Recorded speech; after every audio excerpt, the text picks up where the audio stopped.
జనగణనలో భాగంగా కేంద్రం కులగణన ప్రక్రియకు అనుసరిస్తున్న విధానాలను కాంగ్రెస్ పార్టీ తప్పుపట్టింది. ఫారాలలో ప్రత్యేకంగా ఓబీసీ కాలం లేకపోవడంపై కాంగ్రెస్ చీఫ్ మల్లికార్జున ఖర్గే, ఆ పార్టీ అగ్రనేత రాహుల్ గాంధీ ఆందోళన వ్యక్తం చేశారు. దీనివల్ల దేశంలోని ఓబీసీల వాస్తవ జనాభా ఎంత అనే దానిపై స్పష్టత రాదన్నారు. ఈ మేరకు ప్రధానమంత్రి నరేంద్ర మోదీకి ఇటు ఖర్గే అటు రాహుల్ గాంధీ సంయుక్తంగా లేఖ రాశారు.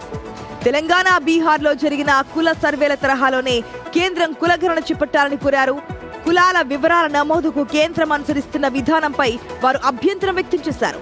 కేంద్రం ప్రతిపాదించిన ఓపెన్ ఎండెడ్ విధానం వల్ల ఖచ్చితమైన వివరాలు రావాలని ఆరోపించారు. ఒకే కులానికి దేశంలోని వివిధ ప్రాంతాల్లో వేరు పేర్లు ఉంటాయని కూడా చెప్పారు. దీంతో ఒకే కులం వేల పేర్లుగా నమోదయ్యే అవకాశం ఉందంటూ ఆందోళన వ్యక్తం చేశారు. ఇలాంటి విధానంతో కులగణన ఉద్దేశమే దెబ్బతింటుందని పేర్కొన్నారు.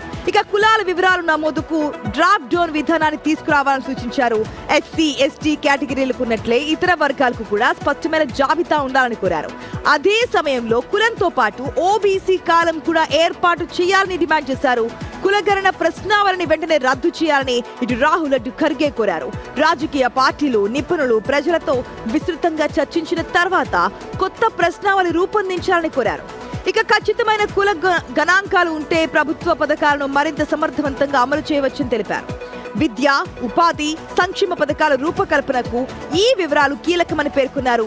వెనుకబడిన, అత్యంత వెనుకబడిన వర్గాల పరిస్థితిని అంచనా వేయడానికి కులగణన అవసరమవుతుందన్నారు. కులగణన విషయంలో కేంద్రం పారదర్శకమైన విధానం అవలంబించాలని డిమాండ్ చేశారు. అటు ఇప్పటికే తెలంగాణ, బీహార్ కుల సర్వేల జాబితాలను కేంద్రానికి పంపినట్లుగా కాంగ్రెస్ తెలిపింది. కేంద్రం విడుదల చేసిన జనగణన 2027 ప్రశ్నావళిలో కులానికి సంబంధించిన అంశంపై అభ్యంతరం వ్యక్తం చేసింది.